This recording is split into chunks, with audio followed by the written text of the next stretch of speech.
two-time WWE Hall of Famer, Hacksaw Jim Duggan. Tito Santana. This is Kurt Angle. This is Bret the Hitman Hart. This is going out to Scott and Holly. You are listening to the Win Twice Wrestling Podcast With Scott and Holly. Oh, it's true. It's damn true. And this ho's for everybody. Ho! Ladies and gentlemen, you are about to listen to the incomparable Win Twice Wrestling Podcast with your hosts, Scott and Holly. We always go over, brother, and that's the bottom line. Dig it? So sit back, relax, and prepare to be entertained. Hello everyone and welcome to a bit of a special episode on the Win Twice Wrestling Podcast. I would say alongside your host Scott and Holly, but we're not really here. Well, you're not here, are you, Holly?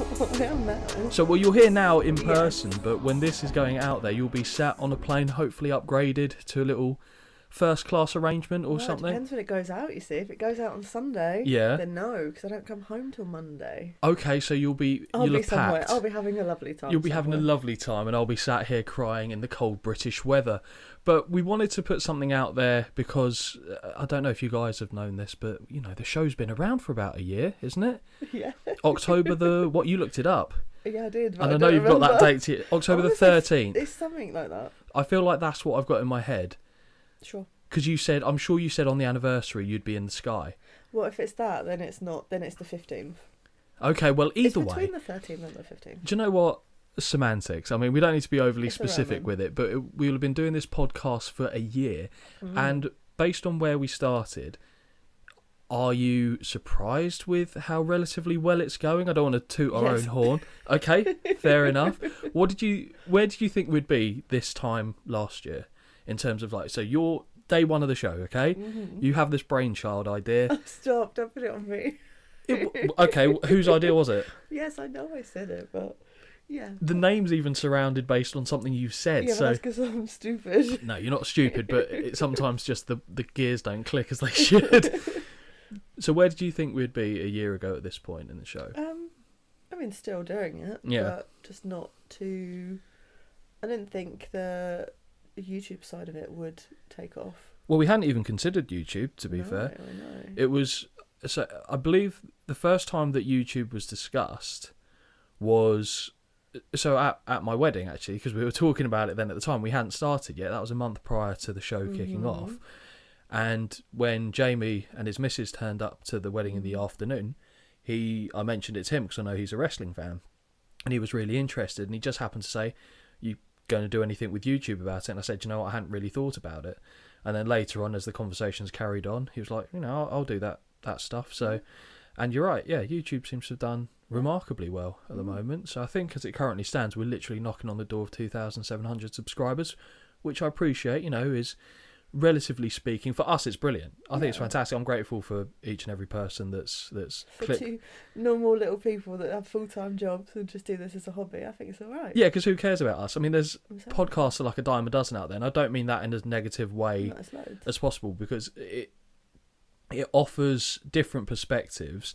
And yes, I understand, obviously, with so many ex-wrestlers and people that have been in the business that have got their podcasts out there, they've got a more direct insight into the world of wrestling. So I completely understand why something like what we do isn't considered to be as engaging on the surface. Like, if you're just looking through stuff, me personally, I'd probably see it and go, that's a weird name show. And then, to be fair, I probably would click on it because I like the weird ones. But I can understand how we're easy to go past. So it's nice to see that, even with what we're doing, because at the end of the day, like you said, we're just two fans, basically, that are doing something that we enjoy. And it's nice to see that people are engaging in that. And we've had a lot of people over the year contact us through various things just to discuss the show. We've had show suggestions put forth, which we've done. It's just nice. I think it's exceeded my expectations. I would assume the same for you. Yeah. Where do you think we'll be in 1 year's time from now? When we're doing the second anniversary? Will there be a second anniversary? I don't know. Gosh, will we have had a big falling out by then? Oh, I can't imagine so. No, I don't think so. Yeah. I honestly, I hate these sorts of questions because I'm awful. It's like when you go it's a job interview. to an interview and they go, what's your 5-year plan? Or even when you go on a date with someone, and sometimes they don't say 5-year plan, but it's like, what do you want in life? Holly, you ask those questions. Sometimes I do. I hate it. I haven't been on a date in a very long time. Yeah, I honestly don't know. Probably very much similar to now. I genuinely hope that we're still doing this in like 20 years' time, or something. I think it would be fun to carry on doing it, because it's just, to be honest, it's nice just getting to spend some time with you, to be honest, because don't get me wrong, we hang out in groups and stuff like that, but it's very rare where it's just the two of us these days. We used to have the wrestling show, then some dickhead started joining in on that as well. Stop. I'm joking, Jamie, I love you, you know that. But like I said, that was really the only time it would just be me and you, so it's nice that we still get this opportunity to just chat about something that we both enjoy. And I guess that kind of moves us on to what the content of this episode will be. So as I said, Holly's away, so this will be pretty much the only time you hear new material, apart from, we'll do a little ending for you, I'm sure. Okay. I'm going to look through the archives, find some of my particular favourite moments. I mean, Holly couldn't stop going on about the favourite moments from the history of the show over the last year. Stop it. I said, Holly, name some things that you've enjoyed, the specific memories that you have. And she was like, oh, where do I begin? And then it was like a list of about 15 things that she mentioned, but I won't spoil them for you. All off the top of my head. All off the top of your head. You didn't known lists, nothing. Just name one now, for example. Oh. Yeah, there was that moment. There's a lot of that. My particular favourite, and I will try and make sure that it's included in here, is Old Steak. I'm finding Old Steak, and I'm putting Old Steak in this episode. So I can make peace with Old Steaks. It's other ones that I don't want to appear. Oh, what, you running trains on people and stuff like that? That's not what I said. Well, on the Christmas episode we'd disagree, but so I'll make sure that we got some of the highlights of the first year of the podcast. And as we get to the end of the year, we'll be doing I'll get Jamie to put like the actual video together of not necessarily these bits, but some of the shorts, etc., from 2024. So thank you very much, everyone, for all the support you've shown us, and hopefully you enjoy this episode. So I guess we should start off really and do kind of like how we know each other, I guess. I've done a lot of talking already, so I'll let you cover that part off, if you'd be so kind, Holly. Oh my god, I don't even know how old we were when we first met. You were a wee lad, child. A wee lad with no facial hair, still milk on my upper lip.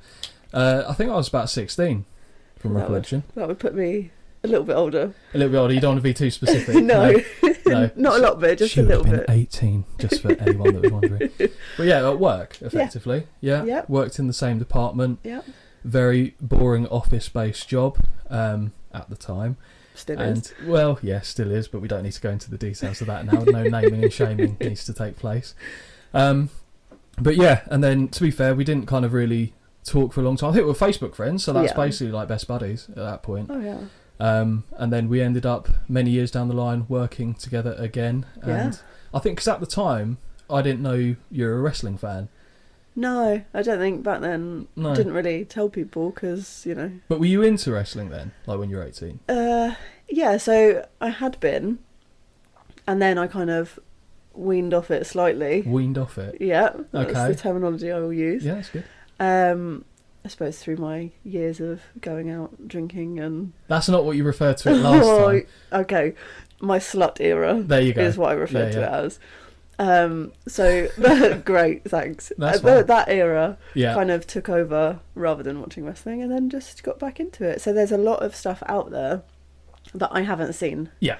So it will be good to be able to... Yeah, I mean, and that's the idea of this. To be fair, like, obviously we'll be doing this mainly for our own entertainment, but hopefully people will get on board with it, and the back and forth will work quite well and at least be entertaining for people to listen to. But my background with wrestling is a little bit different, or a little bit longer, I should say, than Holly. So I don't have recollection exactly of obviously the first instance I watched it because I was so young, but effectively when I was living in a different part of Surrey, shall we say, I was obviously quite an annoying baby, as I am an annoying adult, and my mum, to get me to stop creating a fuss at the age of 18 months of age, was flicking through the TV, landed on wrestling, and I went dead quiet because I was transfixed with like the loud colours. It was just exciting, even for an 18-month-old, and it just kept me quiet. So that seemed to be the routine that my mum would go for, and it stuck. And it's stuck ever since. All these years later, because no one in my family is a wrestling fan, not a single person. I mean, I think my grandpa back in, like the 40s used to go and watch what the equivalent would have been back then in the UK scene. So I'm sure he had was it Farmer's Lad or something? There's an old picture of him with an autograph on that my grandpa had back in the day. But other than that, yeah, it's just been me. And it's one of those things where, because I was an only child as well, I feel like it was a world in which I could kind of escape and use a bit of creative imagination and go from there. Like everything I did around a certain age that involved creative output was based on wrestling. So I would get to the point, and this is a little bit sad, I don't even think you know this, but I used to, like, because I had all the action figures back in the day, and I was surrounded by some now, but these are the more recent ones. Yeah. And I used to write down, like I'd book a show. So, because I used to have the old ring. Every event had a Royal Rumble, because it was my favourite event. Of course. And to the point where, to get, like, so for example, if I was ever being babysat by my grandparents, they would put me downstairs in the lounge, and I'd say, right, Grandpa, I need you to count 2 minutes, and with the last 10 seconds, I want you to go 10, 9, and then when you get to the end of it, I'm going to rustle around in the box and bring another wrestler into it. Oh, okay. So like even you didn't know who was going to be the next person in the ring? Oh, no. I was booking on the fly, I think they call it. But yeah, so that's a bit more of my background. I've kind of watched it in some periods more off than on. Like, for example, I'll watch the highlights of current shows. I'll tend to still watch the big events, but I won't sit there and watch a 2-3 hour Raw and SmackDown. Yeah. Because there's a lot of stuff that's too tiresome. I guess I'm lapped. You've heard the name Bruno Sammartino before. I have, yes. Bruno Sammartino, even to this day, is the longest reigning WWF champion of all time. This stems from the 60s. He had 2 reigns, one in the 60s, one that went into the 70s. One of his reigns, I believe, was 9 years. Oh, wow. And he was in New York and in the Northeast Territories of the United States, there was a large immigrant community from various parts of Europe, because if you think about travelling over to the States by boat, which what everyone would have been doing back then, New York is the first landmass that you're going to hit on the States.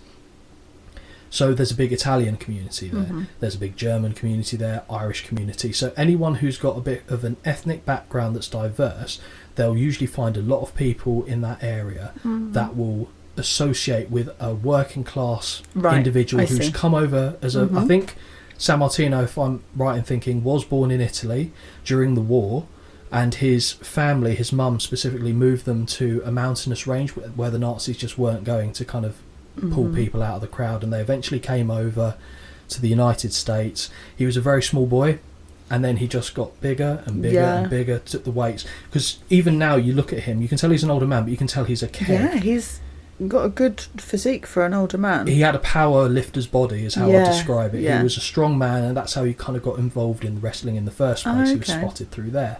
He had such a big following from the Italian community in New York, Boston, all these areas, and you could even tell when we, again jumping ahead slightly, when they come out to the ring, he is the loudest reception of the night. Absolutely, which is amazing, I think. So David Sammartino, yes, it's not even nepotism. So David Sammartino wanted to be a wrestler by all accounts. The WWF had fallen out with Bruno in general, because Bruno was of the era prior to when steroids started to really become a big thing. And Bruno didn't think that was wrestling, that was cheating, that was beneath him. Yeah. But when you look at the likes of Hulk Hogan, superstar Billy Graham, who we don't see here, but he was a guy that had a match. I think he took the title off Sammartino the second time of asking. Heavy steroid user as well. Oh, wow. And Sammartino wanted to distance himself away from the product. He didn't like what it was becoming.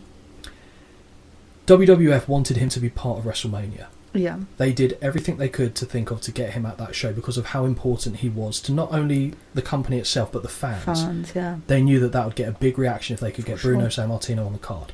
He was never going to wrestle. No. They basically, in no uncertain terms, suggested to Bruno, well, if you don't turn up, we're not going to use your boy. Oh, okay. So they used the fact that it would hold back David's career. A bit of a guilt trip type thing. By him not turning up and doing the managerial side of it. So Bruno didn't really want to be there, but for the benefit of his son's career, he took one. He took one for the team. David Sammartino, he's not in bad shape himself, but he's short. Yes. He was never, ever in a million years going to get to anywhere near what his dad was. Right. And it's really quite uncomfortable to see, knowing the circumstances around it in the background. Okay, yeah, see, I would obviously not have a clue. No, I like to consider myself a relative historian on things. Anything that I love a documentary on wrestling. Yeah. Teach me stuff I don't know. Yeah. So this is something that I've seen. I think it was in a Bruno documentary, or I've seen interviews where he's been asked about this in the past. And Bruno actually didn't die that too long ago. I think it was like 2017, 16. Which was a pretty good innings for a wrestler of that era, especially when you see how young some of them have passed away. And I don't really begrudge Bruno entirely here, but he walks all over David in this interview.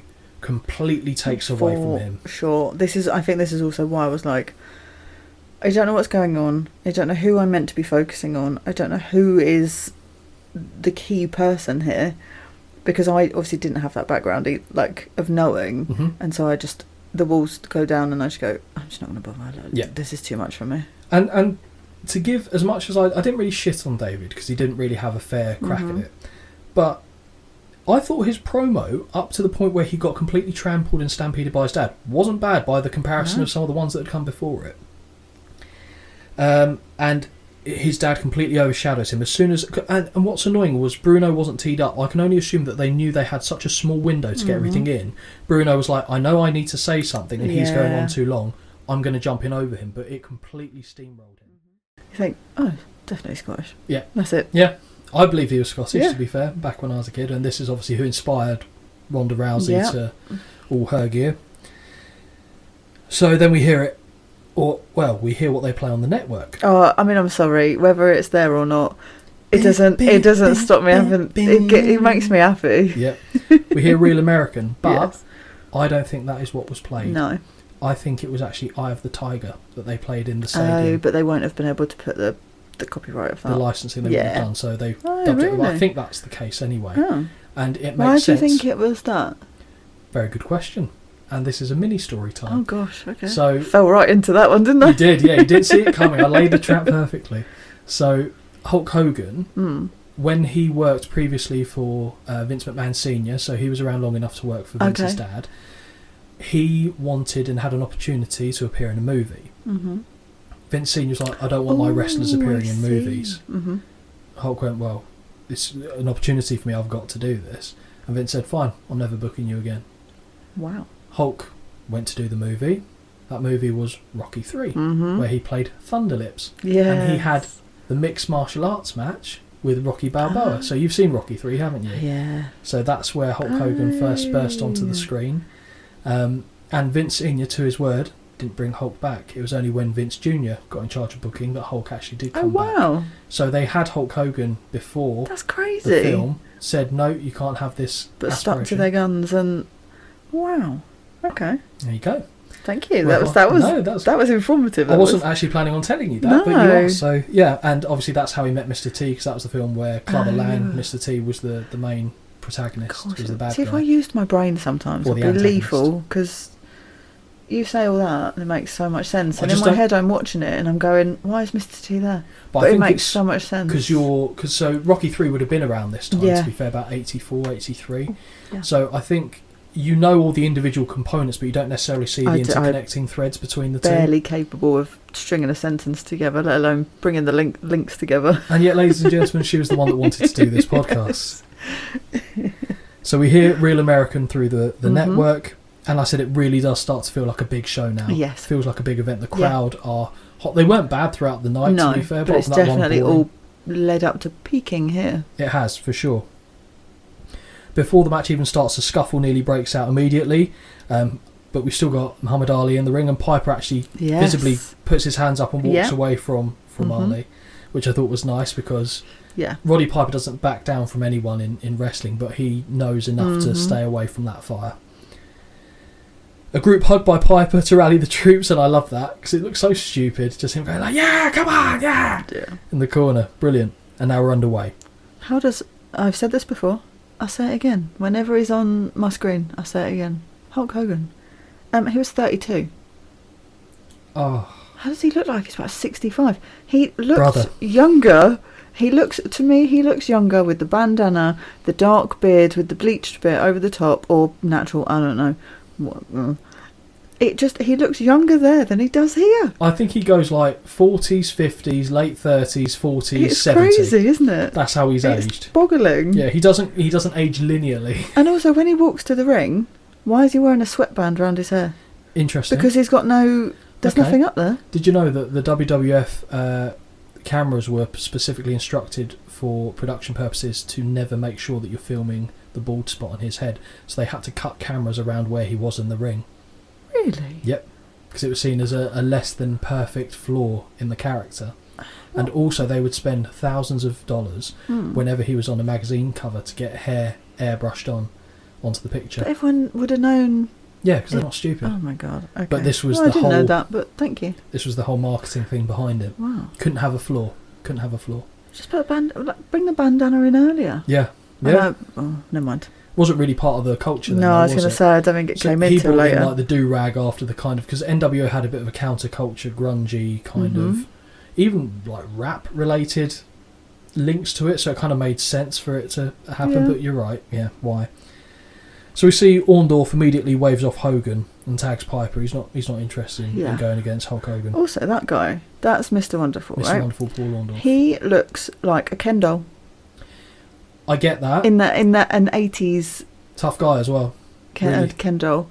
And I did Google stuff about him, and then I Did got you see that arm condition? very into a rabbit hole, and I was like, I need to come out of this because I'm so confused about this. He is a kindred spirit of you in many respects. Oh yeah. Because he had severe neck-related issues that resulted in basically the nerves going down one side of his arm not being able to be used, and his right arm withered. Yeah. So it was like almost Oh, so he like lost a lot of like muscle tone and stuff. all of it. All and of like, it. he was still yoked on the other side. Yeah.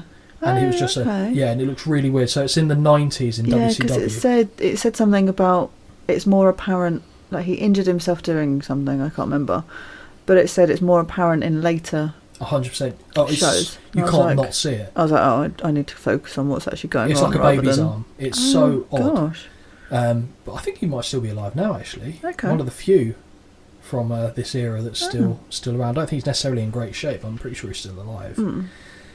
So Orndorff waves off Hogan, tags in Piper. Mr. T starts going nuts on the apron.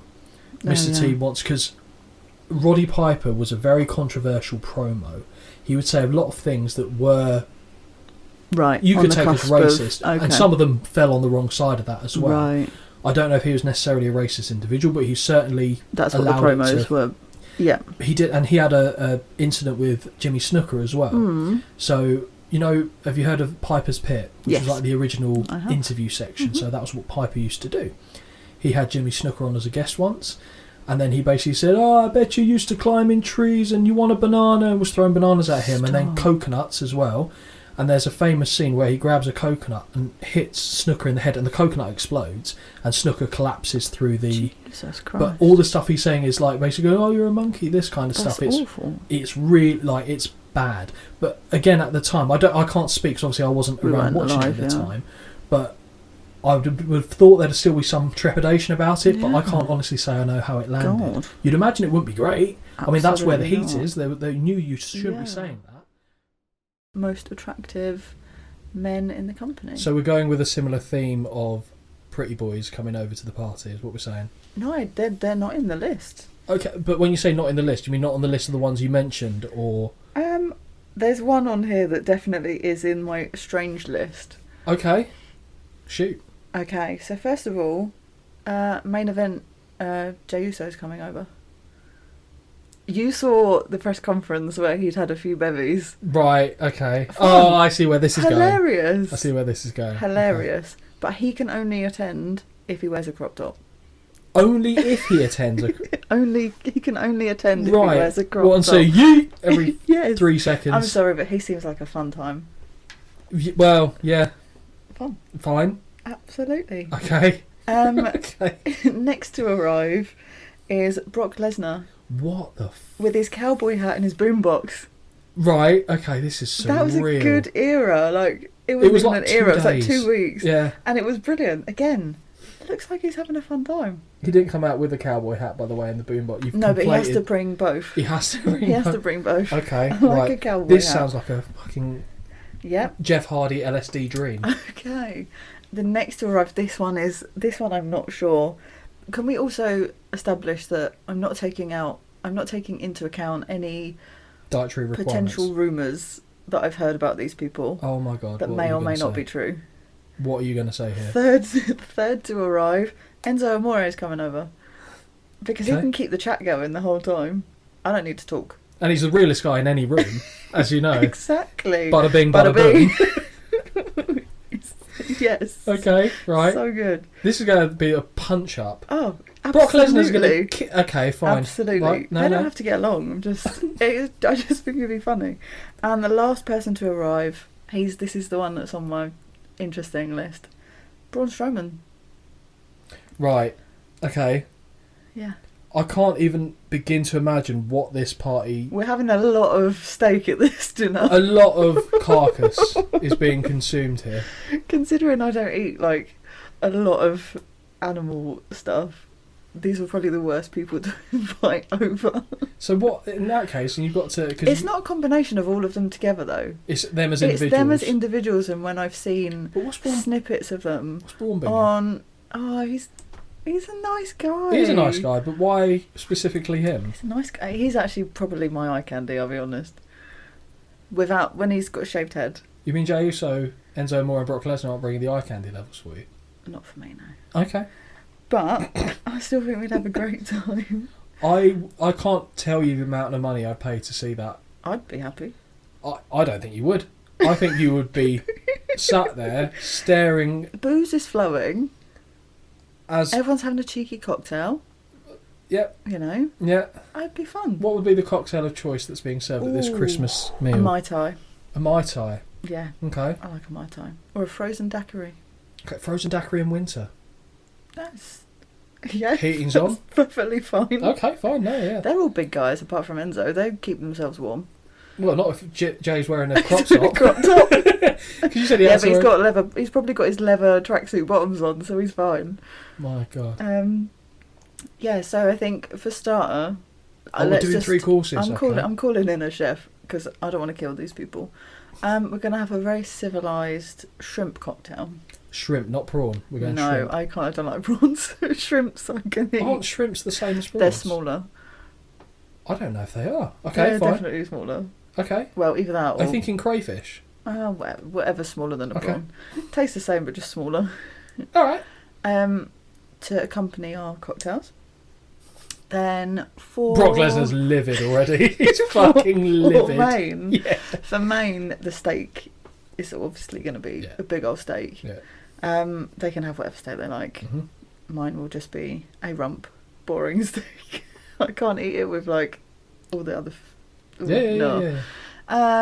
Maybe then we crack out some wine. Probably they can have red. I'll have some rosé, whatever we fancy. Cheeky prosecco. Yeah. For pudding, it's got to be a melt in the middle chocolate pudding. I've got one of them in the fridge. Oh, I bloody love them. Yeah. And for afters, if they really want, we can throw some jelly around in a paddling pool. Brilliant. Work I'd it all like to. off. What, Enzo and Jay kick it off? So you've said that jelly's going to be involved after the meal. What? No, can have a little roll around. What flavour of a jam roly poly? So what flavour of jelly are we going with here? Ooh, I do like a strawberry. Correct. I do also like, this isn't for rolling around in though, the orange one you get with the actual orange segments in, like a Yeah. mandarin. Love that. No one wants mandarin up the bum, do they? Or lime. Lime, okay. Lime jelly. Lime probably works aesthetically quite well for this. Yeah. So that's. So who's winning the jelly battle royal? Well, me, obviously. Yeah, okay. Yeah, no arguments from me on that one. Let's just solidify. This isn't like they're all coming round for dinner and I'm... Oh, God. And they're not training me. Like, they're not No, they're not pulling a train. Like, Right, that okay. we're having dinner, we're having drinks, we're getting tipsy, and Yeah. we're having fun. Yeah, well, not that yeah, sort of fun. Yeah, you're having fun. So if let's say in the Yeah. scenario that they were running a train, who's leading the charge and who's at the back end?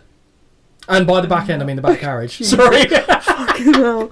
This is getting worse. Yeah, you mentioned this. I wasn't going to so do if this. if I had to. Yeah. Oh, okay. Order. Braun is first. I'd probably never walk again, but he's my first in line. Right.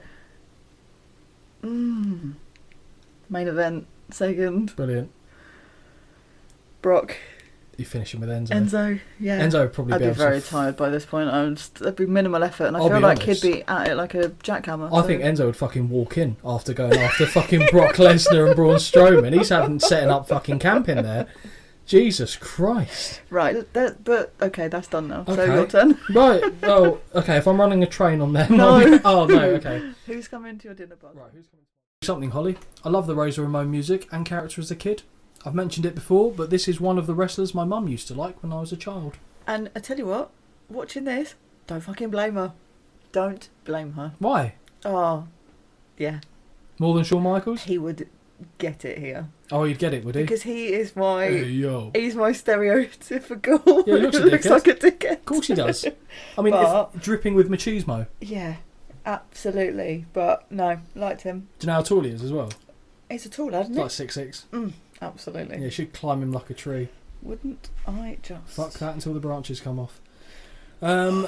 Great gear on Razor, as Yes. always, and his opponent, Bob Backlund, jogs his way to the ring with no music. No music at all. It's interesting to see Bob Backlund. This is the first time we've seen him Yes. on a show.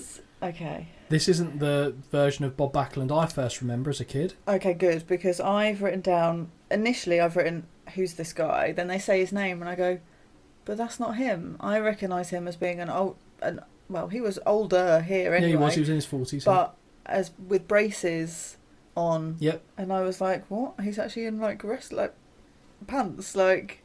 He was former WWF champion. Okay. He won the belt from superstar Billy Graham, I believe, and held on to the title for, I want to say it was like 5-6 years. It was a long time. Okay. And then he was beaten by the Iron Sheik to get the belt to Hulk Hogan, because it didn't make sense at the time to have Backlund lose the title straight to Hogan. He never gave up in the match, but his manager, Arnold Scarlett, threw in the towel when he was in the camel clutch. That's how the match ended. So Backlund's been around for a while, going from like the 70s into the 80s. So it's weird seeing him, and obviously he hasn't been on a WrestleMania up to this point. Not in bad nick as well for, you know, a man of his age. Because don't they say... I haven't even written it down, but I think they say he's in his late 40s, don't they? Not late. I think he's about 43. Oh, maybe I've got it wrong. I've definitely written down Razor's age, because I had to find out how old he was. How old? 35. Oh, he's aged a bit already, hasn't he? Fine by me. Yeah, well, yeah, I wonder why. Well, no, we've already touched upon it. She would fuck, is what we're hearing. Right. If this makes it to a short, I will kick off when I see Jamie in person at Progress. Please do not do this to me. Jamie, there's a challenge there, mate. Please. Edit around to Don't make... do this Give to me a clip. Jamie, all I Don't want... put it online. Jamie, all I want is a clip that makes Holly sound like a dirty, dirty sex pest. Just give me that as short. We don't even have to upload it. I just think that would be funny. Oh, great. And then upload it. Oh, okay. Mean Gene interviews Doink the Clown. And here goes my fucking interest out the fucking door.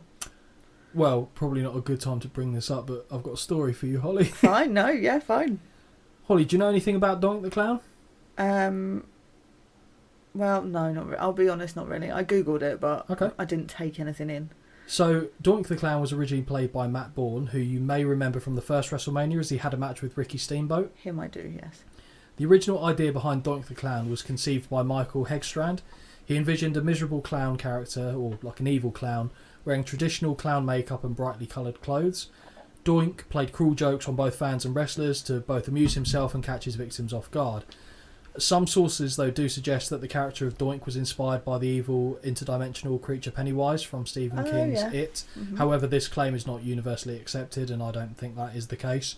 But It was probably quite big around this time, to be fair, as well. I don't know when it came out originally. I only I know want the to remake. say, is it late 80s, Probably. early 90s, around that Yeah, time? So probably. this would be kind of where it's still in the cultural zeitgeist. Holy shit, zeitgeist. Wow. Wow. Who are you? Wow. And it's late in day. I know it is. I've had a full-on day as well. Yes. Buzzing. But I thought that there are a few iterations of Doink the Clown. Do you remember Skinner? No. Yeah, you do. Literally WrestleMania 8 against Owen Hart. Do I? The really shit match where he spat. Oh, yes. Yeah, he went on to play Doink. Steve Kern did, Oh. I believe, for a little bit. And I Okay. think when we see... Why maybe- did so many people play... Because Matt Good part. Bourne was an unreliable drughead. Oh, okay. He was a wild card. And I suppose it's a character that you can actually just swap Yeah, you people can out hide of the 'cause person. it's, yeah, okay. But no one did it better than him. No one Okay. did it better than him. So I thought I'd give you a bit more Thank interesting you. background on I this. do find it interesting. It's just this gimmick isn't for me personally. You would think that it would alienate a lot of people because it's so over the top cartoonish, Yeah. literally. But even the people who you would consider to be serious wrestlers, Bret Hart thought it was a great idea. Uh-huh. And when you hear those kind of people say there must be something behind Yeah. it, and I get it. This version I get. Yeah. The other versions I don't get. Oh, I've not seen Although the other versions. the other version I quite liked as a kid, but I Okay. was also a kid myself Yes. at the time when it was the literal clown. But anyway, story for another day. True story, Doink the Clown was another one of my favourite Hasbro figures as he had green curly hair. Okay, fair. Yeah, Why not? that was enough. We see that Doink has painted the statue bust with clown makeup and given it a green wig, although he refers to it as art when Gene challenges him on it. Mm-hmm. We are now shown footage of when Doink feigned a bad arm and offered Crush a flower by way of an apology. Yes, Holly, that is the same Crush who replaced Axe in Demolition. Yes. Bruh. Doink is then shown removing the fake arm cast and beating Crush with it as fans looked on in horror. Like, they genuinely looked on in Yeah. horror. Mad. Doink says he brings a sense of humour to this party, WrestleMania 9. Doink's demeanour immediately changes when he suggested, or it is suggested, that Crush may get the last laugh. It's the sudden, the ha ha ha to the serial Yeah. killer look that gets me on it. Okay. But the clown guarantees us that by the end of the night, Crush will be seeing double vision. He then squirts Gene with his flower and laughs maniacally as he leaves. On commentary, Heenan is wetting himself at what he's just seen and JR chastises him for it. Yes. The match. Yes. If you could see Holly's face. Like, do you remember that show that I said that we did recently where Holly was hanging out of her arse? I can tell Holly's not had a drink, No. and the looks on her faces are not too dissimilar to then. So this is very It's much just this testing one the in limits. particular. Like, they're all low barrel for me, but this one, I've got more notes on that than I thought. Oh, okay. No, sorry, carry on. I didn't mean to interrupt, No, please. you do you, boo. You want me to fire through it so we can get this in the rearview mirror, can't This you? one, yes. Fine. I will do my best, ladies and gentlemen, but I'll still try and give it the service Buckle that up. it deserves. The colourful and full of no. So we've got Crush against Doink the Clown. Mm-hmm. The colourful and fully mulleted Crush makes his way to the ring, and the commentary team talk up his athleticism and size. JR commends Heenan for knowing some of the information, and Bobby says, "I'm a broadcast journalist. Do you get a newspaper in Oklahoma?" Now, this version of Doink is great. So sinister and unsettling. Perfect. We start with the traditional clown music that immediately turns dark and ominous. When he became the Goody Two-Shoes Doink, it was just literally the whole time. We start with... Doink flips between maniacally happy to dead serious, but he does whip out an umbrella as he makes his way to ringside. Crush jumps out and makes chase of the clown before he eventually catches up to him and rips his jacket off. Big body slam on the floor by Crush. Doink is sent face first into the ring post. Drink that drink. And then into the barricade before being rolled into the ring. I don't recall hearing a bell, but Doink is now begging off as Crush closes in. Oh, that's true, actually. Every other match I've written bell. I don't think there was one in note this. of it, and I definitely don't think they rang one. No. I don't think... Well, it's definitely not the only one where there's no bell ring, but we'll get to that at the end of the okay. evening. Oh. No. Doink tries to escape out the corner, but is cut off both times before being thrown back into the buckles and choked. Doink is now sitting on the floor begging off. A big corner whip has Doink hit the canvas hard and roll to the floor. He pulls Crush outside and throws a few strikes that seem to have little effect on the big man. Big headbutt by Crush ends the dream, and he again sends Doink into the ring post. Drink. Back in the ring, and once more Doink is begging off, but he instead gets a kick to the gut and a neck breaker before getting the feet of Crush raked across his face. Top rope guillotine by Crush, who leaps over to the floor for added impact. I like that. That I do like. You quite like when Christian does something similar, doesn't it? I think it's Yeah. Christian. Big backbreaker connects, and we see a strong forearm to the chest as Doink is standing on the apron.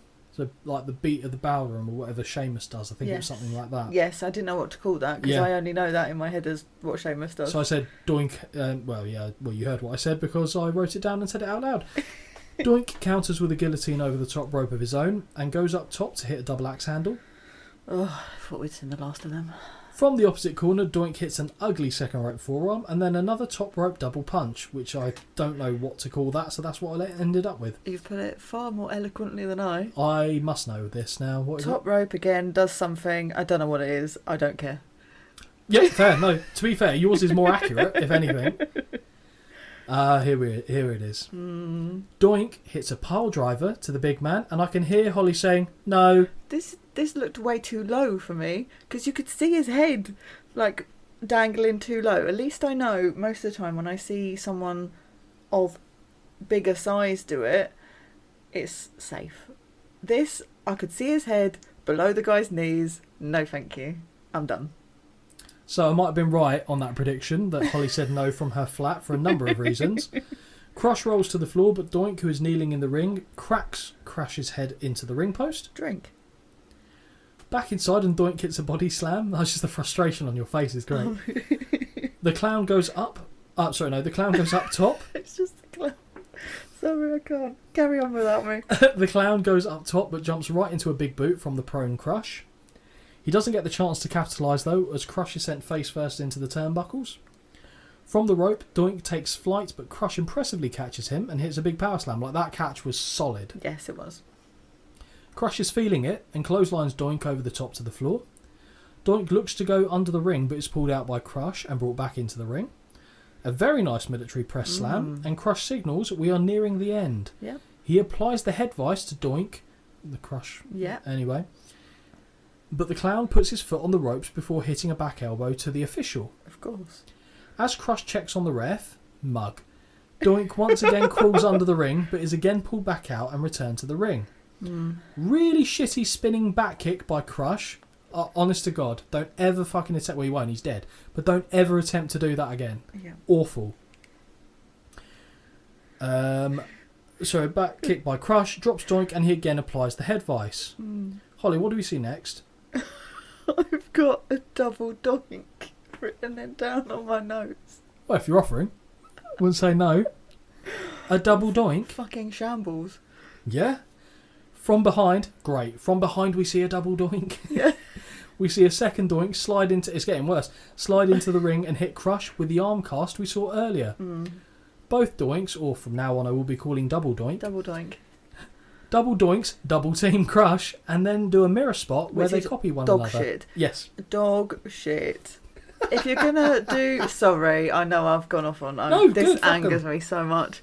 But if you're gonna do I've got it a shtick, a mirroring like section. Fucking practice, because I'm sorry, this is fucking wank. We're all sorry. Wank. We're all sorry.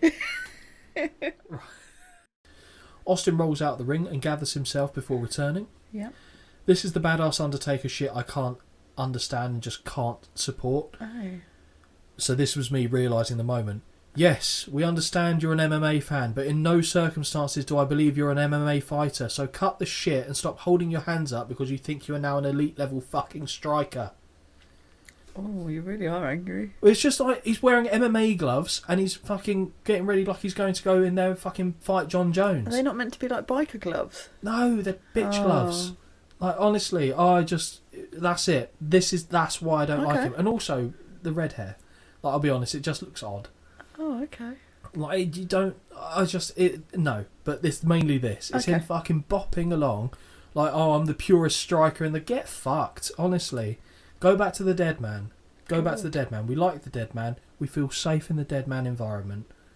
This offers me nothing. Oh, you're so angry. I'm so angry. But it's fine. I've got it out of my system. It's quite nice, I'll be honest. It's quite nice for you to be angry about something. It's probably turning you on, to be fair, isn't it? Didn't deny it. Okay, so I've covered that. And that is the last time I get angry in this match, I think. So okay. Stone Cold with a side headlock this time, and he gets pushed off. This to me looks comedic. Okay. Because Undertaker is so tall, Stone Cold's not short. No, I think he's about 6'2". But putting someone that tall in a headlock, it just looks funny. Like, it doesn't work for me. It just looked amusing. Get it? Stone Cold with a side headlock this time. He gets pushed off, but he can't knock Taker down off the shoulder tackle. Instead, the goof starts bouncing around like he's ready to strike purely. So mad. Austin checks that I lied. That was my last bit of anger. Ooh, I think she getting works with closer. It's. I was well happy. I'll be honest. I like her version because it makes sense. Yes, it does. Because he's the boy toy. Yeah. He's supposed to be her boy toy. Yeah. She's professing her love to him. Yeah. Her singing it and not doing a bad job. He's just a sexy boy. Sexy boy. Yeah. I freaking loved it. But I also appreciate it works for the crowd booing Yes. constantly, and I was like, it works. It works. So Holly, what do you make of the new gear and gimmick for friend of the show Tito Santana? And I've got a point here. I said this is the same gear he has for my Hasbro figure that I've got of him, as was the same gear for Shawn Michaels. Their Hasbro figures both had these gears on. So what did you think with the change of character for Tito?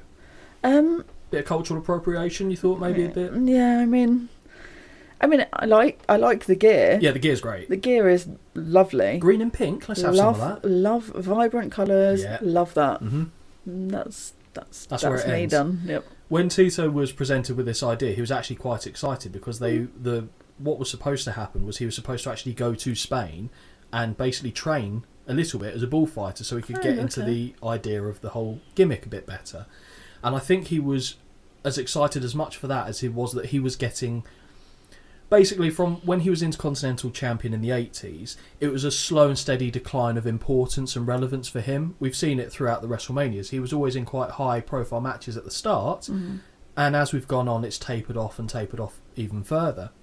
So he thought he was going to get this second wind beneath his wings, as it were, and get another real good run within the company.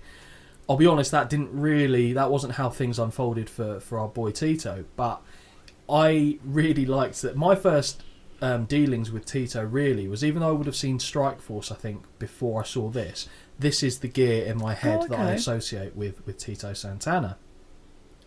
If we didn't have Holly's attention already, we certainly do now, as we see Shawn Michaels with a slightly more familiar look, and his sexy boy theme as sung by Sherry. Yeah, you're not wrong. Shawn here in the same gear as his Hasbro figure as well.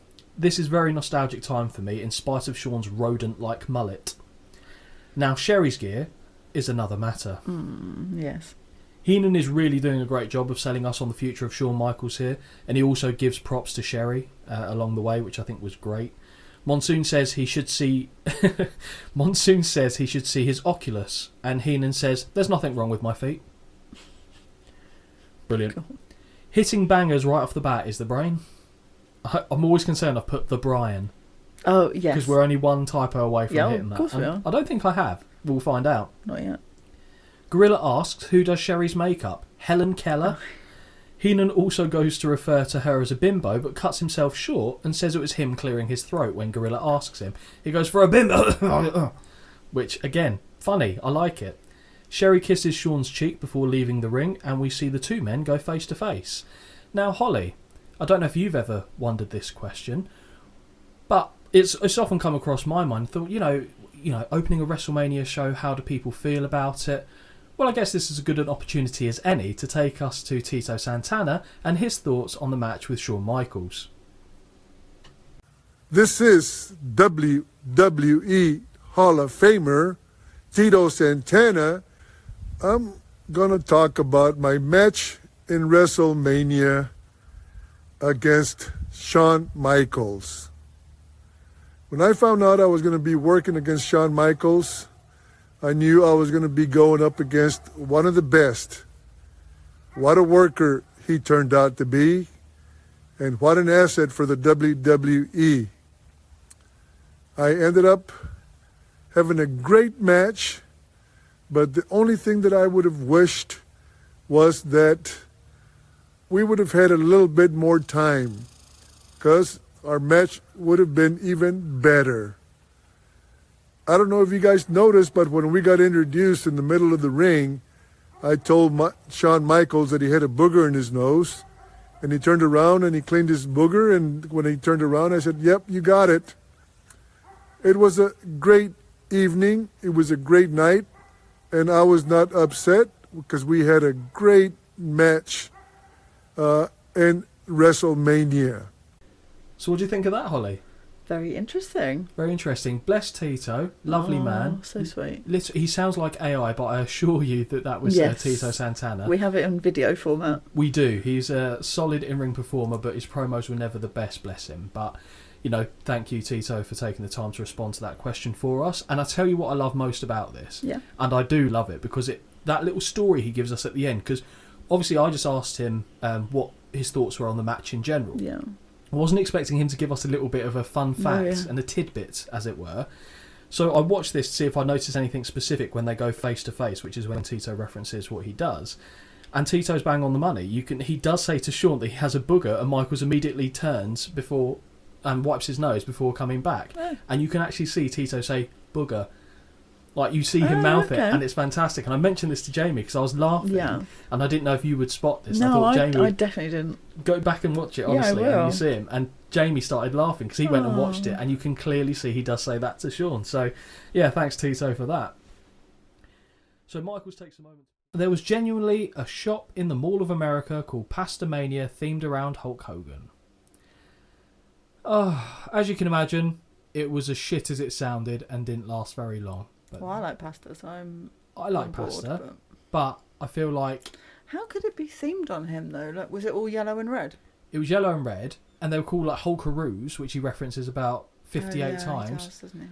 And Hulka Gnocchi, or Hulka Tagliatelle, or Hulkanara. Ooh, yeah, chicken Hulkanara. Okay, what else have we got in there?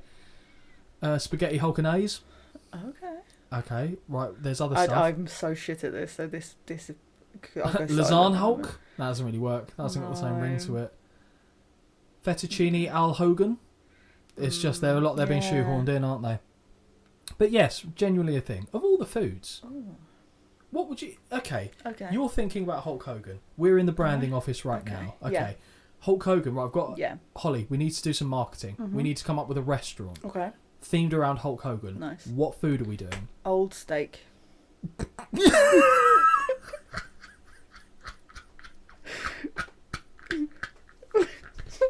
Why is he laughing so hard? Come on, don't tell me you don't look at him and think, oh, that's a 28-day aged rump. Come on. And the colour of him is the colour of a steak. Don't leave me here while you're laughing. I need you to say words. I honestly can't. Don't know what I was expecting you to say there, but old steak. You're crying. Fuck me. I don't think I've ever made you laugh this hard. Ginger bastard. Oh, that's amazing. That's a good suggestion, though, right? Holly, it's the best fucking sentence that's ever left a human being's mouth. Old steak, not steakhouse. No, old steak. But it was immediate. You were there. Yeah. You knew the answer before I finished the question. That's what I think of when I look at him. So do you know what's brilliant about this? I was thinking duck à l'orange, to be honest. Okay. But the best thing about that, for anyone who isn't in the room, which is everyone that isn't us right now, is that when I ask Holly a question, Holly's eyes can tell no lies, basically. That's very true. They will give the game away immediately. If she's panicked by a question, you'll know. Her eyes start rattling around the room like kind of flies around a light bulb.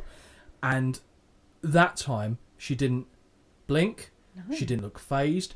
Before I even got to the actual, ironically, meat of the question, you had that already lined up in the chamber. As soon as you literally started saying, right, okay, I was like, oh, okay, well, I'm in here. It's got to be steak. Genuinely, that's what I would... When you see his back sometimes and he's doing the old, like, muscle stuff, do you not think it looks like a sirloin, bit of steak? T-boned. Yeah. Yeah. Perfect. Yeah, what are the side dishes with that? Ooh. Because that's not because I'm hungry, so this could really... I'll tell you what, though. Segue. That has not discouraged me from asking you questions like this going forward, because that was fucking sensational, is what that was, Holly. Thank you. Never change. That's going to be the peak of Never my change. Input of this whole Jamie's going to episode. fucking wet himself listening to that back. You can't really pick anyone too modern outside of Charlotte Flair, I don't think, because no one... To me, there's no one, especially no one currently. Yeah, someone I really like, but I can't put her on there, is Asuka. No. Because she's so good. Anyway, right, no, so we'll leave her. Mm-hmm. I'm thinking, even though there's a lot of controversy about this person... You can put China on there. No, actually I wasn't. I was going to put Fabulous Moolah. Okay. Because she trained a lot of the women early, like, she was the women's champion for 20-something years, like, genuine. Yeah. but there's a lot of stories about misuse of power and holding everyone down, being abusive. Wow. Like a lot of this stuff kind of Okay. came out. But if I'm looking But at that it from aside, just to what she yeah. meant, a pioneer in Yeah. the field, I think I'd have to put in there. I can't put Mae Young in there. I think China's going on mine. China, If we're ignoring all of the other the stuff, porn. Yep. sure, then yeah, she'd definitely be up there. Yeah, what? Because she competed with men. Yeah. So over and I Nia think there's Jax. a lot of, but I think there's a lot of women now that would probably say they were. Come on, Brian. What is the word? Inspired? Thank you. By her. Well, like a Beth Phoenix. Yeah. Okay. Even Rhea Ripley. I can see Ripley, similarities. I could see being on this when her all said and done. See, for me, she won't be at the moment. No, that's because what I'm she's saying. Still, When all, yeah, for sure. She's like when she 26 or retires, something. absolutely, I think she goes be up there. shooting. I'm trying to think if we I- say this. Charlotte Flair's fucking up there. Yeah, but Charlotte's already got a decent body of work under her. Rhea still True. came in the game late. So I was thinking about people like Sasha Banks, but I wouldn't put her there. No, Bailey, Becky Lynch, no. I'm trying to think of someone like in the not the same. Well, like not Ivory, but like around that sort of time. But apart from Jacqueline. well, yeah, apart from Trish and Lita, there's no one really for me I would. that stands out. Yeah, I don't begrudge either China or Lita, and to be honest, they would Yeah. have a shout at getting them on mine. Yeah. I think China was breakthrough in the fact that she was visibly considered a threat to the men. Oh, do you know who's getting my last place? Lillian Garcia. What? Ring announcer. Why? Because she was there for so long. And I can't think of anyone So else. is Linda McMahon. I can't. No. No, I forget can't it, think put of Linda anyone McMahon on there. else to put up there. Lillian that was- Garcia. She did all the. You put national Lillian Garcia on there anthems. over Trish. Yeah, because she's on yours. Out of your damn mind. She's on yours. So? Let's I'm split her. Mm. No. Yeah, no. No. No, but... Okay, right, I feel like I'm going to this- have my own opinion. you are more than entitled to your own opinion. And I and can't if- think of anyone else. And As- otherwise, I just say Nikki Bella for the 10th time. I would think that's more suitable than Yeah. Lillian Garcia. Nothing against Lillian Garcia, but on a Mount Rushmore of wrestling... I just think she. Yeah. Anyway, carry on. No, it's just Warrior. He's not human. King on comms is going mad, celebrating how this one is over. But before Hunter can make it back to his feet, the Warrior is up, shaking his head to a pop. Now the jacket comes off, and Warrior begins war dancing around the ring as Hunter strikes at his back. Big right from Warrior sends the blue blood down, as do 3 clotheslines that follow in short order. Flying shoulder tackle connects, and Warrior is now reaching for the heavens. Press slam connects, as does the running splash to the back, and we get the 1, the 2, the 3, as Warrior pins Hunter with knees on his chest in full get fucked mode. Yeah. The Ultimate Warrior is back! Vince screams. Several questions for you on this, Ollie. Oh, okay. Firstly, Yes. so Triple H has come out first. Yeah. You're like, oh, okay, cool. I assume you heard on the commentary them saying it's going to be the Ultimate Warrior. Yes. What did you think was going to... Do you think it was going to be the exact same Warrior we'd seen? Did you think it was going to look different, have a different approach? No, Were you genuinely, excited? yeah. Okay. Yeah. I was like, oh, okay, this is interesting. Didn't really have any like pre-thought about it. I just thought, oh, I wonder if he'll look exactly the same. Which he does But, pretty much. Yeah, basically does. I wondered if he'd still do the same entrance. I was like, oh, it's been a few years. Still does. Yeah. Still does the thing that makes me nervous, where he holds onto the top rope, leans back, and then shakes it around. Because I'm just like, my God, imagine if you slipped and fell off. The man only has one gear when it Yeah. comes to ring entrances, and this is that Yeah. gear. It's 5. Straight out of Yeah, neutral into absolutely. 5th gear and hope for the fucking best. Short match. Yes. Did that surprise you? Did it not surprise No, you? didn't surprise me, I'll be honest. When he got up from the pedigree, Brilliant. what you thought that was great? Yep. I thought this is a way to kill a career. Oh, did you? Triple H looks like an absolute fucking chump. Yeah, I mean, Absolute yes, chump. he does, but I didn't think that because obviously that's not the case. So that thought didn't even cross my mind. I could be mistaken, but I feel like as part of the agreement to get Triple H to basically get squashed at WrestleMania, the following year they gave him the King of the Ring. I see. As a kind of, oh, thank you for doing that. Here's this Okay, for you. Fair enough. Also, he was in the clique, so Of he course. had friends in the right places. What did you score the match? Right. Don't judge me for this. Don't judge me. I freaking loved this. It was short. It was fun. The person I wanted to win won. I just really liked it. The theatrics, I thought it was great. And the fact that it was all about Warrior. I just really enjoyed it. 3. Fuck off. That is absolute fucking shit. That's 3 stars. I know, but I'm aware it's stupid, but I enjoyed it. You're out of your goddamn mind. That is I'm aware of that already. Mental. Yeah, I know. Sorry. So, Big Boy Dave, 0 stars. Yeah, I mean, again, I'm not mad at that. Do you know what I mean? I understand it because it is like a 10-second match, but I fucking loved it. Scott, half a star, and that's because I thought it was funny when he got up from the pedigree. Okay. I know 3 is ridiculous. I'm aware of this. It's fucking mental. I know it is, but that's at least the maddest call you've made. At least I can accept and admit that it's ridiculous. And do you know what? It's your scores. Do what you will with them. Thank you. But that is actually the fucking maddest thing you've said. That is insane. I really liked it. So you really enjoyed that match, which is upsetting as it is surprising. Sorry. But I'll give you a bit more background. I'll back it up with a story for you. Okay. So I've gone back to the Sportster for this. I'm not going just on that website to look this stuff up. I'm looking in general. It just happens You've to got be shares in them, haven't you? No, apparently. Well, it would look like that, but no. I'm just basically going wherever the information takes me. And this is about Warrior. In his absence from the company, Warrior was fairly inactive, with only a handful of dates over the next few years. In 1996, Warrior made his return, defeating Triple H at WrestleMania 12, though it was clear that he was far from the performer he was previously. WWE was undergoing a change in era too, and the Warrior character just didn't feel as though it fit in with the way wrestling was changing. Fair point. In addition, several of the same issues started arising with Warrior, the most notable of which saw him missing house shows events once again. When contacted, Warrior explained that it was due to the death of his father, though the likes of Vince McMahon were aware that Warrior hadn't seen his father for at least a decade, so him taking that much time off didn't add up logically.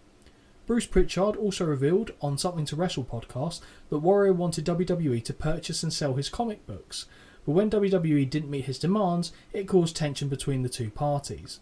In 1996, WWE made the call to terminate his contract just a few months after he'd made a return, though with how poor his comeback was going, that was probably for the best. Oh. He was not there long at all. Oh dear. I'm just concerned for people's ears, so just be aware. Sean Mooney with the Ultimate Warrior. Oh. Warrior immediately cuts Mooney off, screaming, "You are just an animal! You don't deserve to breathe the same way that Hulk Hogan and I do!" Warrior asks Hogan the same question about immortality. "I come, Hulk Hogan, to take your beliefs further than you ever could. Hulk Hogan!" Warrior wants to unite the Warriors and Hulkamaniacs, not destroy them. God, can't breathe. That is exactly what he sounds like to me. I've just put, I have not one clue what he said, apart from take a drink every time he says Hulk Hogan. They're the Hogan! They're the only words I could decipher. It's a bit much, isn't it? Right, I paused that to give Holly a bit of recovery time because we lost her for a few minutes there. I can't with these. And I'm really sorry for your ears because there's no way that is not going to suck, by the way. Absolutely not. That's why I thought, if you do, I'll give a little warning, but I wasn't prepared. That's pretty much the end of the segment. Oh, thank God.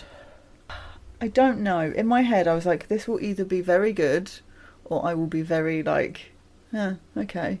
Because of the stuff we've heard about Warrior as well. Mm-hmm. About potentially not being very careful. And I thought, oh gosh, like 2 big guys here. This could go very wrong. But yeah, just that was it really. Like kind of intrigued. Okay. That's the word I'm looking for here. Well, speaking of intrigue, my second part of the question was going to be, what do you think about it being the first face versus face main event? Strange. Very strange. Every other WrestleMania, the last match going on, clear face, clear heel. Mm-hmm. Yeah, very odd. This was the era, so the logic behind this was Vince McMahon was looking to replace Hogan. Yes. Hogan was the man of the 80s. He had a wonderful run on top. Yeah. Vince has a fixation with age.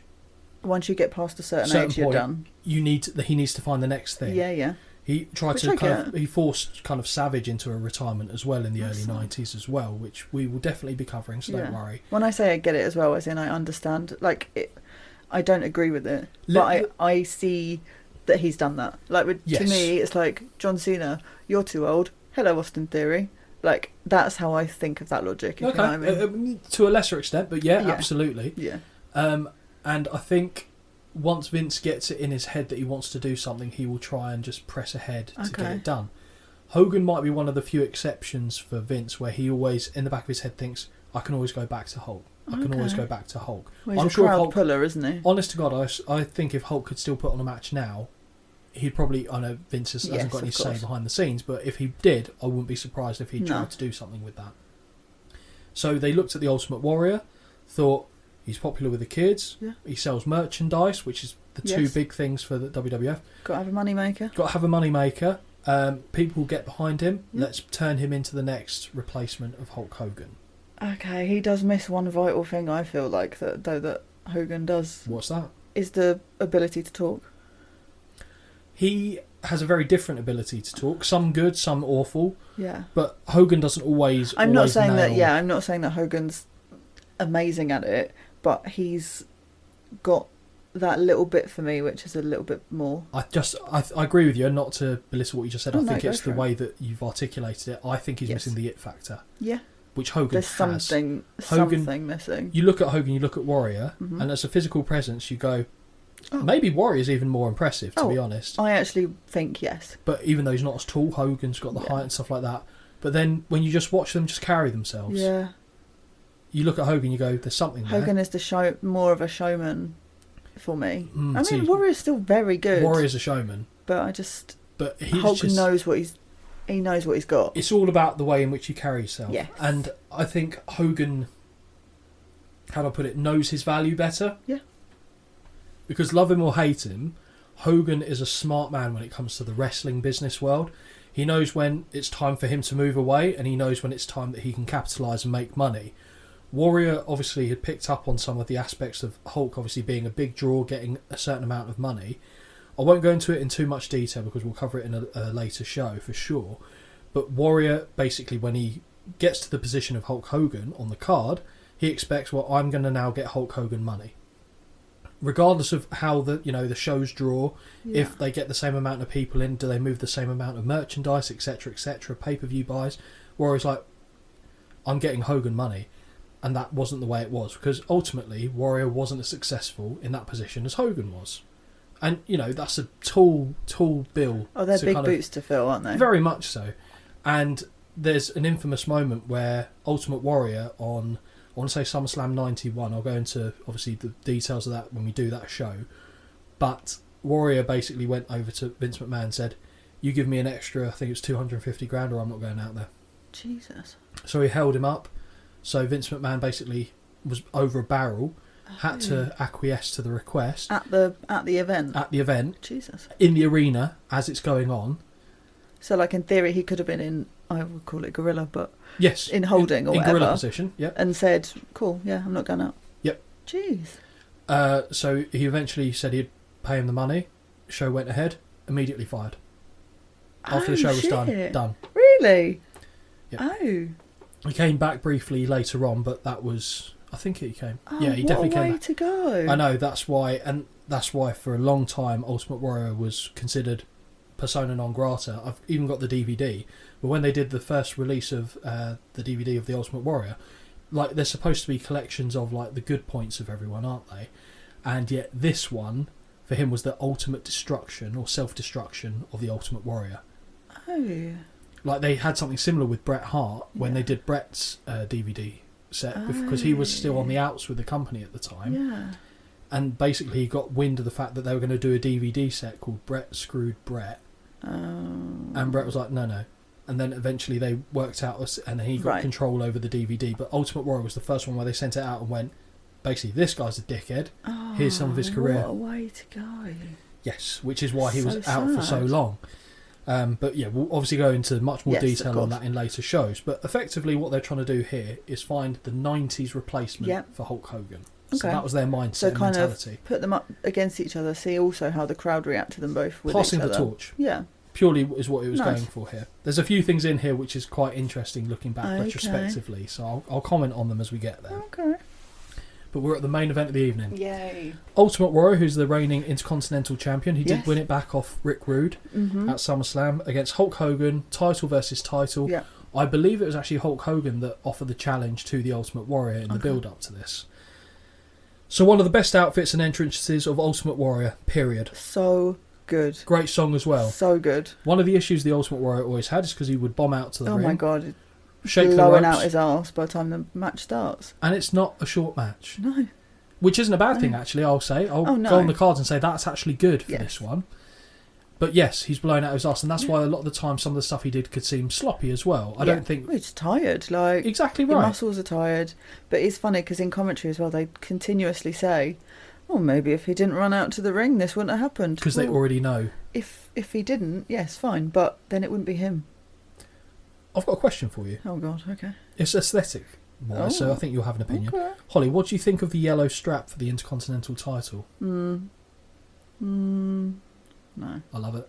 Do you? I love that because Ultimate Warrior did it with a few colours. He had a kind of violet coloured Okay. strap at one point, and this wasn't really done again until I want to say it was like the Cody Rhodes era of the Intercontinental title before he left Right. in the first place, I don't and know he had much a white. about that. I'll be honest. They used to have a white strap for the Intercontinental title in the Yes. era you would have watched it. I know the white one. Yes, but the first person I ever saw change the title Oh, I colour straps for the see. Intercontinental title was the Ultimate Warrior.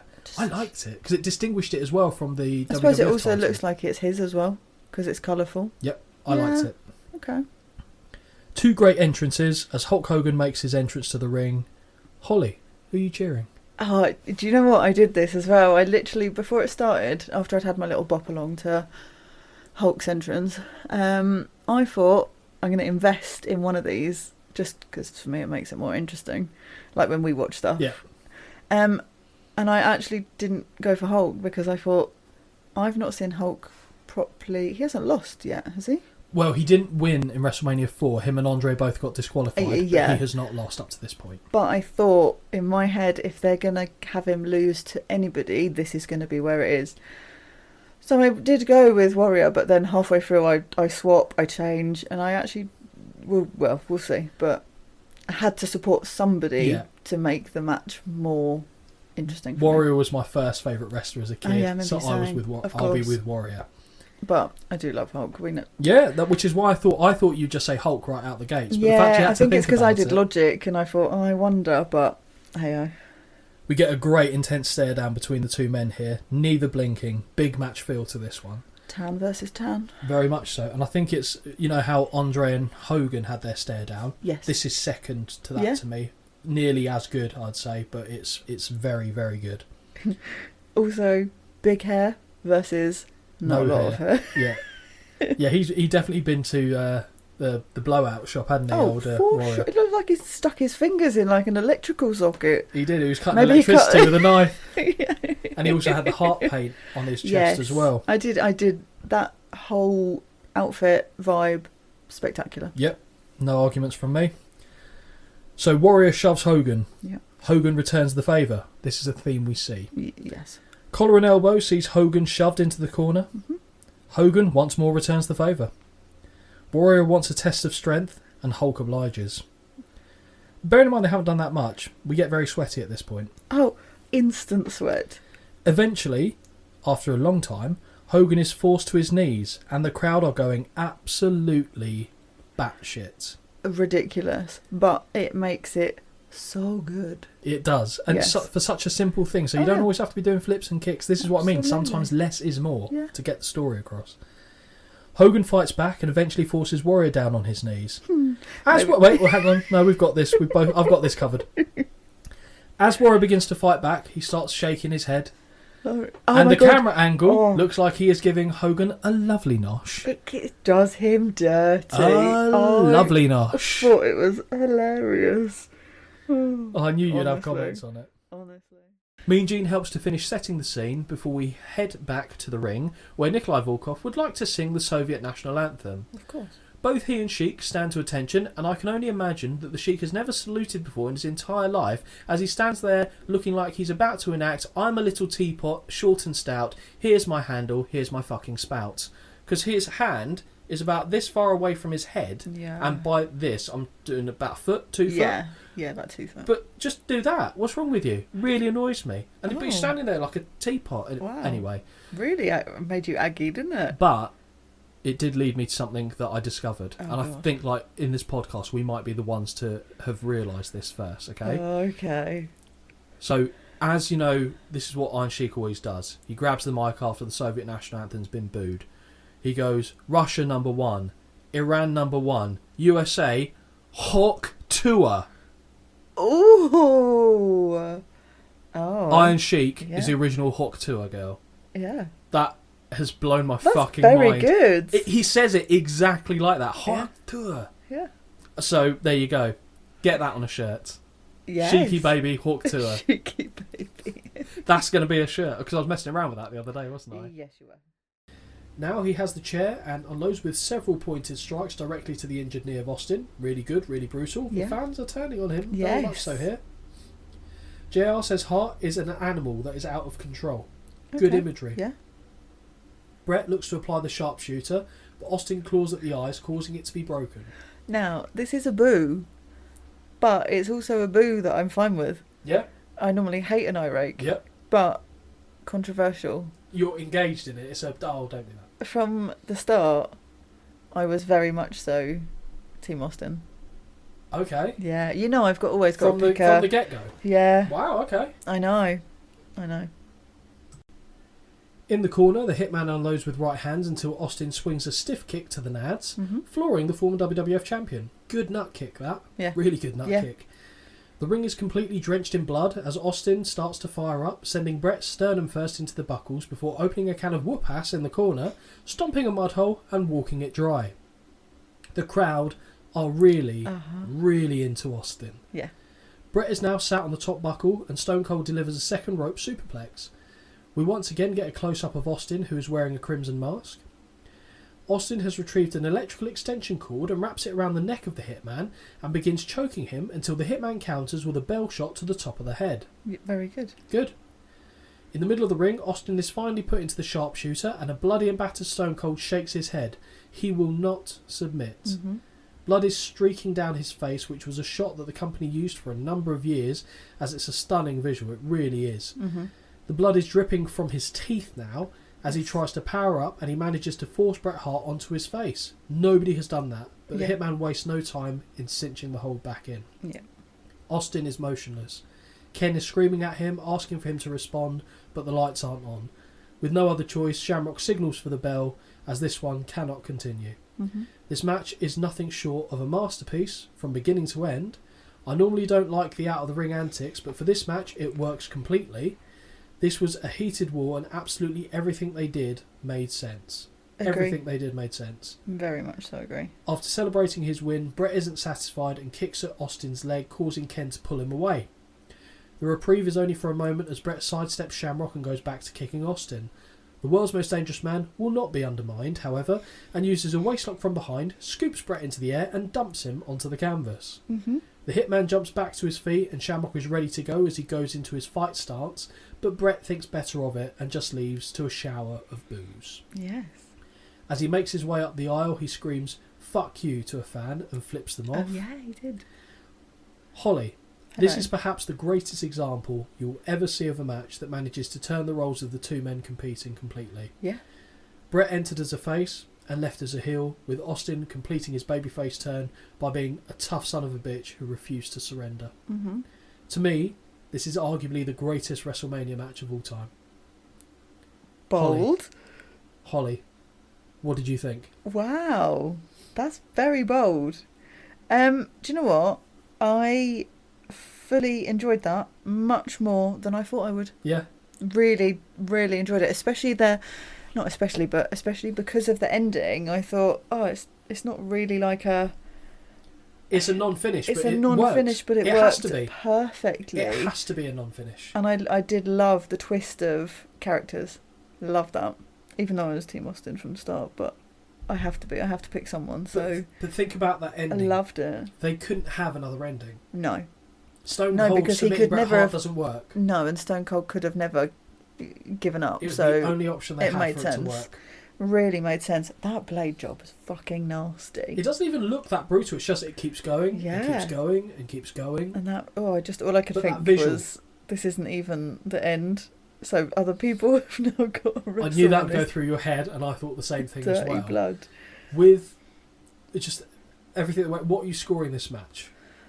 I gave it 4 out of 5. 4 out of 5. 4, yeah. I agree with Dave. 5 stars. Okay, fair. I can't fault it, apart from the weird neck breaker and Austin falling holding the stairs, Yeah. which just looked funny. Everything else, Yeah. there's nothing else I'd change in that. Okay.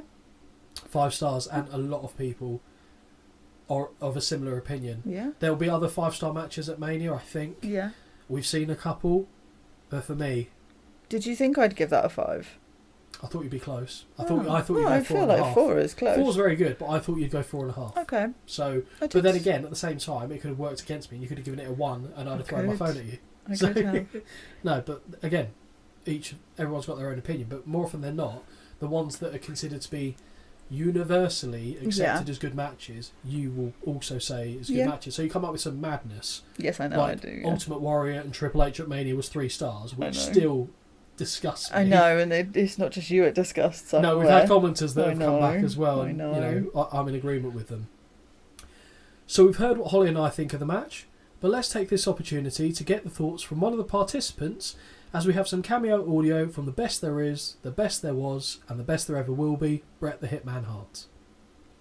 And then as far as your other question about Stone Cold Steve Austin at WrestleMania 13, all I could say about that match is that it was a combination of really good chemistry. Me and Steve had great chemistry. We knew we did, and we had a lot of appreciation for each other. I liked Steve, and Steve was a good friend of mine, and we wanted to do that match for each other. And I think what really stands out the most about that match is that it came at just the right time. Steve was at a very pivotal time in his career, and it was a very, very unique opportunity for me to do everything I could to make Steve, and that was my objective in that match, was to make Steve Austin, and that's exactly what I did. So thanks very much for Bret there, and I'll be honest, Holly, I got emotional, a little bit emotional. I didn't like cry or weep or anything, but you know, when, like you're a That kid hit- and you wake up on Christmas morning. Hit you in the feels. Yeah, it hit me in the, like just getting, because Bret was easily my favourite Yeah. wrestler for the most part of my formative child years after Warrior, where I didn't really understand what was going on when I was watching Warrior. With Bret, I understood what I was enjoying, and to get something where he just talks to both of us. Obviously, we've actually got other information and Yes. footage that we're going to use from Bret in another show, but obviously we have to wait to get to that show. Mm-hmm. But everything he said in this clip about it came at a pivotal moment for Austin. Yeah. It very much did. And you could tell that Bret went out of his way to make Austin look like a hero. Because, yes, Bret walked away with a victory, Yeah. but Austin powered out of the sharpshooter. No one does. Yokozuna doesn't power out of No. the sharpshooter. So he did what the job was set out to do. Yeah. And like I said, he Agreed. made a point of them having a good relationship. Yes, which I mean plays. To me, hearing that makes that match even better. Yeah. Really, because they play off so well. I did do a little Google Oh, okay. after because I thought, oh, is there any extra? You Yeah. know, and apparently, so Austin sent Bret a picture of Yep. this match, and I think I could be wrong here. I think it's literally near the end where he's in the sharpshooter Yeah. and blood is like trickling down his face. Uh-huh. And he's scrawled on it. I went onto Google Images and you can see pictures of it as well. Yeah. And it's one of those proper like framed photos, and he's scrawled on it and it says, "Bret, thank you for the match of a lifetime. This was the match that made Stone Cold. It was always a pleasure and honour to work with you." And he's written that, and then on the bottom, like in the frame as well, is the blade. Really? Yeah. Okay, nice. Yeah, but it's worth a Google image because Yeah, I will do. it's interesting. But that kind of shows that the feeling was mutual. Wasn't Bret just saying, "Do you know, this is my take for it"? They both seem to be on the same side of the fence of the purpose of this match. Yeah. And like you said, that adds to it to me. So it was 5-star regardless, but all this little nuance and backstage stuff, that's fascinating. So yeah, really good to know. Really good to know. So we see Hulk Hogan steal the limelight again. And what did you think? Because you loved Hogan. You love seeing the. I do. What's going through your head? I'm getting a bit bored of it by now. I'll be honest. I think a lot of people were. Yeah, and I get it. Like, he was. I don't even know. I'm sure he still is. Obviously, at this point, the moneymaker, and brings the crowds in. Yep. But I'd love to watch someone else actually get their chance in the sun. Yeah. And also, we've seen on this WrestleMania journey that we've given you stuff and kind of taken it away at the same time. So we gave you prime era Hulk Hogan. Yeah. And now we're not taking it away, although, funnily enough, this is his last Mania for a while. Yeah. He's kind of taken himself away, but we've had stuff like Lord Al Hayes. Oh. So we've had Jesse Ventura. Yes. And, you know, with Jesse, imagine Jesse on commentary for this. Him coming out. Outstanding. I wonder what Jesse Ventura would think about, you know, maybe if he was to main event a match with Hulk Hogan at WrestleMania. What would he think, and how do you think that would go down? What do you mean? Let's ask the man. Hey, Scott and Holly. I'll tell you, you want me to go back to those old wrestling days. I'm getting so damn old I can't even remember my old wrestling days. But I'll tell you, I did enjoy the commentating. What was fun about it is this, and I'll tell you this. What other job in the world can you have where you get on national television, you get to insult your boss as much as you want to, and he encourages you to do it even more? I mean, is that not the perfect job in the world? And I had that job after I retired from the ring and actually went into the broadcasting end with the World Wrestling Federation. But, you know, you wanted me to talk about my favorite ever match that I ever had. You know, it's difficult because when you wrestle like I did during a 12 to 15 year career, there was a point I wrestled 63 consecutive nights in a row. And it all meshes together, and in the end, you truly can't even remember, really. But I would tell you this, the match I probably will always remember the most was when I wrestled Bob Backlund in 1981 for the WWF World Heavyweight Champion in Madison Square Garden. Why? Because it was Madison Square Garden, it was my first time there, and you're the headliner going after the world title in the Garden. And your first match in the Garden is always brutal.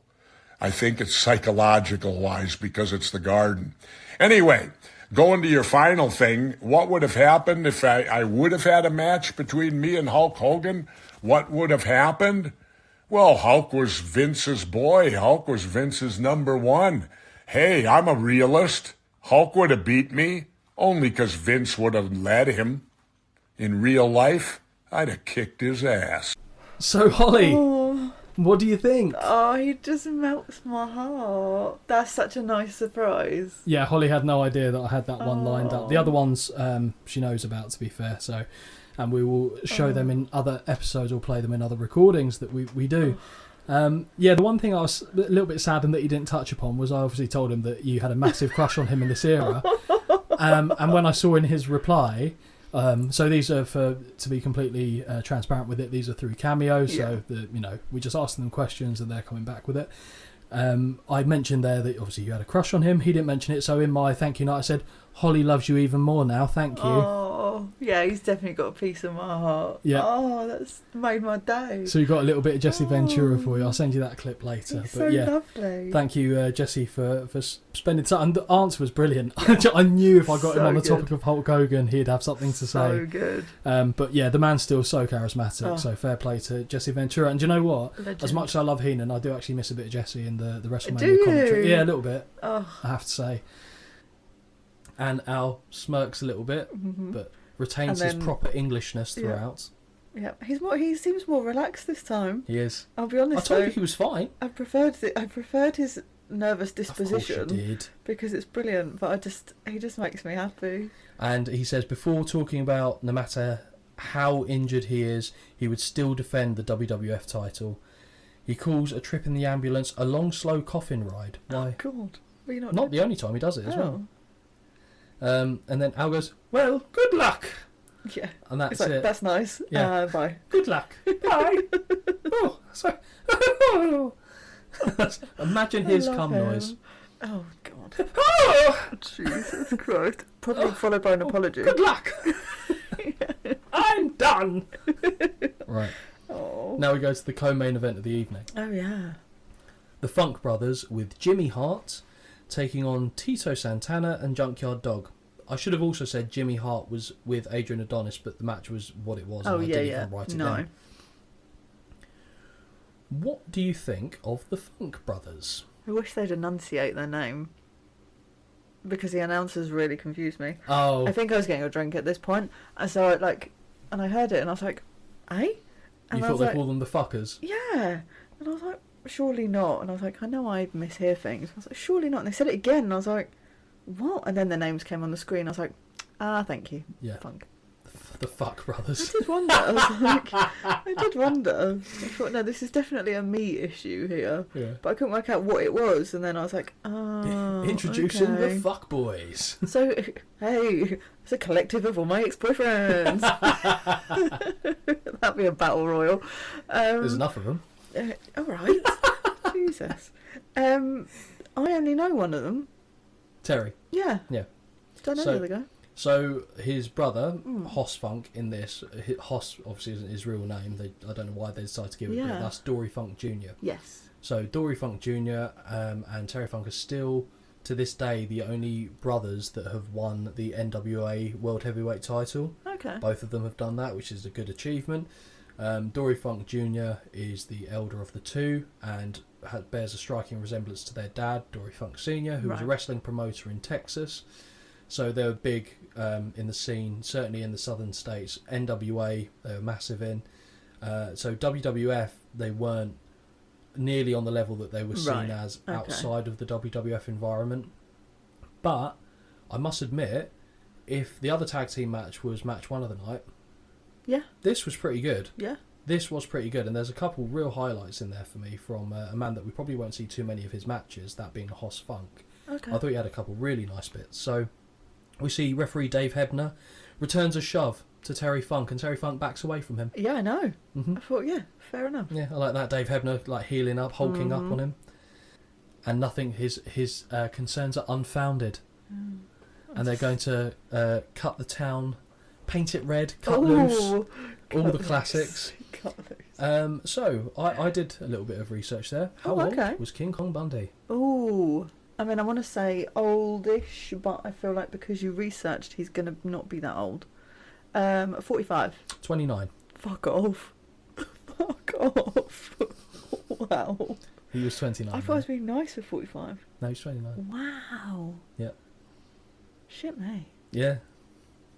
Brilliant, isn't it? Yeah. Can't help but feel super sexy having read that. Honestly, it's rare for me Wow. to give myself a compliment, but if that's him 29, That's I'm a crazy. fucking good 34. That's crazy. Reason. Yeah, So I mean, I am here for the female entertainment. diversity is what we're going for Yeah, there. That was sure. unintentional, but it's just funny because obviously you don't like listening to your own voice. Nope, So, absolutely not. and I guess that's what I'm bringing to the table. I am the editor, I think, that ends up talking quite a bit. But yeah, I guess we should like go into a little bit of detail on how the name itself Oh, came to God. be. So, Okay. Right. right, okay, so I'll just put this out there. Holly's got quite a creative imagination when it comes to how things should be named. And the topic of 2 out of 3 falls matches It's so silly. came up. Why is it silly though? It's stupid. Because you're winning twice. Well, yeah, So why just... but it's still best 2 out of 3. It sounds it's a bit more artistic than I Right. said artistic, not autistic as well. But I don't even know what we were watching. It was some pay-per-view. And it was a 2 out of 3. Or was I think NXT or something? We were watching something. yeah, I can't even remember how, but the words came out my mouth. just call it the win twice. The win twice So, match. and I'll be honest, the name just kind of stuck. It has stuck around since then, yeah. I'd reference it at least, I don't know, once every 2 days, every time we'd see each other, because it was just fantastic. And the thing is, like, as much as I prefer the name 2 out of 3 falls match, she has a point.